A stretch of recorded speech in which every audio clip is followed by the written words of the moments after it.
Casey Nix, BK52, the Saturday morning meeting. Hey, let's talk about something that we really need to focus on for maybe the next couple of weeks. How do I set an appointment? How do I get the customer to come in on time for their appointment? And better yet, when the customer comes in, how do I get the customer to come in and take delivery of the car that they were looking at online? There's so many different ways that a customer can buy a car today. So let's look at some of the companies that have snuck up on us in the last couple of years. There's CarMax, Carvana, CarSense, Vroom. These companies out there are posting cars on the internet, multiple photos, giving you a price, giving you some digital options, being able to complete the paperwork and everything, void of going to a dealership. So we know now that customers out there will opt for that solution. So there is a handful of customers over here that will buy a car without going to see the car, just buying a 3-year-old BMW 3 Series, and they'll buy that car. This company will give them the right, if they don't like the car, there's a problem with the car, that they'll take the car back. So there's a small group of people out there that will buy the car. There is still a group of people that really want to go in, drive the car, understand the car, and work and negotiate their best overall price. And then everybody else is in the middle. Some are closer to this side, some are closer to this side. But we're not going to have blinders on and not realize that the way car buying is going on is evolving and changing. So from the beginning of my sales career in the 80s, I would set an appointment for a customer and they wouldn't show up.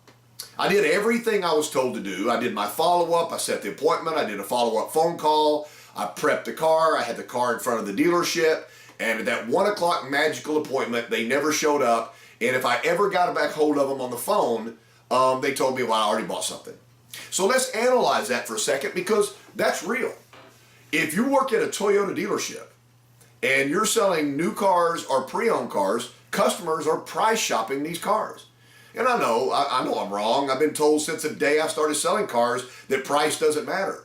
Well, it's funny that price doesn't matter and the first thing they bring up is price. Now I know they understand if they're buying a Toyota, they're buying a premium priced car. They know that. They know there's cheaper cars out there, but they're buying a premium priced car. But that in no way, shape, or form doesn't mean they still don't want the best price they can get for their particular car. So, what do I need to do as a salesperson? Let me give you the worst scenario ever. You set an appointment, you've broken time away for that customer, you expect that customer to come in, and they don't show. Let me make it worse. You set an appointment, you tried to set an appointment Monday through Friday, they told you they were way too busy, so you set an appointment on Saturday, and now you've got 3 or 4 customers coming in on Saturday, and they really are going to overlap. Let me make it worse. You set an appointment and the only day of the week they can come in is Thursday. Your day off is Thursday. That is your only day off. That is the day that you do all of your personal stuff. That's the day you go to school and have lunch with your kid. That's the day you meet your spouse for lunch. That's the day you go play golf because you enjoy playing a round of golf every week. But you know what? The customer says the only day I can come in on Thursday is on Thursday, and you say, okay, it is my day off, it's the only day off I get, but you know what? You're what I do, and I would be happy to meet you up there on Thursday. Appointment set up for 4 o'clock. They said they'd be there between 4 and 5, giving that solid arrival time. You get there about 11 o'clock during the day, you button up some things, you make a couple of phone calls, you pull the car out front, and now you're waiting for that customer to show up, and they don't show. They don't answer their phone. They didn't give you a courtesy call. So what you've done is you've given your whole day away. And you know what? If that doesn't upset you, then I don't know, maybe you're not human. But that happens to every single one of us. So I call that travel rate. So when somebody books your time, how do you increase the chance that they're actually going to show up not only on the day they scheduled, but at the time they scheduled? So over the next couple of weeks, I'm going to show you some of the tips that I did to get more people to show up, and some of the things I did to not worry about them showing up. I'll give you an example of that. If you're coming in on a Thursday at 3 o'clock in the afternoon, I said, well, why are you working that day? Yeah, I'll take a little, I said, tell you what I'll do. I'll bring a couple of beverages by, and I'll see you at 1 o'clock at your office. And I would leave the dealership where there was no traffic or there was 14 salespeople waiting on 2 customers, and I would drive that car over to that customer's office. Bring a couple of Toyota pins or something from the dealership, go in there, put the car outside, open the door up, and believe it or not, the person you're selling the car to is not the only person that's going to come outside. You bring a brand new vehicle or an awesome pre-owned vehicle off-site to somebody's office, you will have a group of their co-workers out there looking through the car. They've completely changed. At a dealership, they would throw their hands up and say, I'm just looking, and I'm not really interested in knowing anything about the car at all. That's why I drove all the way over here, right? But you go to somebody's office, then everybody out there is going to, now how does that work? How does this work? Man, come sit in the back seat. There's a lot extra room back here. It's a lot more roomy than the car looks like. It's crazy how much room's back here. And you have all of their co-workers really pressuring them to buy the car. They don't buy the car in the next couple of days. They go by the office. Did you get it yet? Hey, that Avalon you looked at the other day was sweet. Did you and your wife buy that yet? Did you and your husband get that? Hey, did you get that RAV4 for your daughter? So I know that that's non-traditional. Customer has to come in the dealership for you to sell them the car. Well, the funny thing about it is if they don't come into the dealership, you aren't going to sell them the car. So every once in a while, go the extra mile. Go out there and politic yourself. Hand your business cards out. Send a couple of videos out. Let the customers know who you are by going to them. So I'll talk about that in the next couple of weeks. But let's talk about setting a solid appointment. The customer's looking at a car with technology. If they're buying a 1 to 10-year-old Toyota, there is technology in those cars that I know some of the customers don't understand.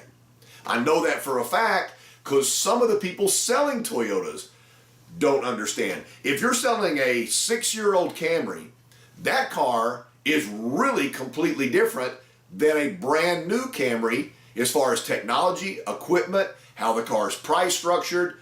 So we need to know all of our product. And the best way to do that is to be able to prep yourself before the customer comes in. Customer's coming on Saturday. 1 o'clock appointment. It is Thursday. So I went on YouTube this morning and I went on to Google search this morning and I said, I'm selling somebody a brand new Toyota. And I know my focus when they come in, because they told me they have family members going to drive in the car, is I'm going to talk about safety sense. The problem with safety sense is, how do you stand in the middle of an asphalt parking lot and try to explain to somebody what vehicle stability control really does at the dynamic moment of necessity? You don't have to do that. You can go in to YouTube and you can put Toyota Safety Sense in YouTube. And the reason I use YouTube is because if there's a video, then it's on a link. I can grab that link and send it to anybody's phone regardless of the level of quality of that phone. A video sometimes won't play in their phone, but they can open any link in their phone or on their computer. That's why I like sending a link. We'll talk about that later also. But I send a link on how the dynamics of vehicle stability control works. There's some phenomenal animation in there, talking about steering wheel position, talking about rotational forces on the car, the lateral G sensor, talking about which brake would be used. If I pointed the car to right here, this is where I want to go, is there a brake that can be applied that would hook the car to the point that I've pointed the steering wheel? So what it does is it uses the brakes to steer the car. A great example would be if you were on a Bobcat, a skid steer, if you're on a tank, if you put a paddle on the side of a canoe going downstream, when you put the paddle in, the canoe is going to move toward the paddle. So those are the dynamics that all of these things can explain to the customer prior to them coming in. When there's value built in your presentation, then the price of the car becomes more acceptable. So I would do a video on the car. Hey, I'm KC. I'll be the person taking care of you. I'm going to send you a couple of links to some great animation that's basically doing what you said you were going to do with the car. There's four-wheel drive animation out there. There's videos where people have taken brand new stock vehicles and driven them through the mud or the ice or the snow or the sludge. Just Google 4Runner. Or go to YouTube and go 4Runner Extreme. And there'll be some third-party rider out there that'll have a 4Runner up in Canada driving through the frozen mud, cranking through the ice and everything. The people that are buying a 4Runner from you are never going to be in that situation with a 4Runner. But what a great example of what that 4Runner will really do. You're not going to do that on a demo drive.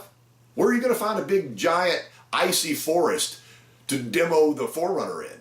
But you don't have to demo that 4Runner in that icy forest because the video does it for you. How much information can I get to the customer prior to them coming to the appointment? If I give them the right information, if the information is useful, do I become the destination for that customer? How do I keep them from going to somewhere else first, coming to me first, and then by the time they get here, to not have to spend 2 or 3 hours presenting the product and presenting the car? I've already done that via video, answer their questions, deliver the car, then you get your time back. The greatest word in 2019 is efficiency. If you can sell a car and deliver a car to a customer inside of an hour versus doing it in a 4 or 5 hour time frame, you will sell more cars. PK52, the Saturday morning meeting, starting a series on travel rate. How do I get my customer to come in when they said they're going to come? KC Next, see you next week.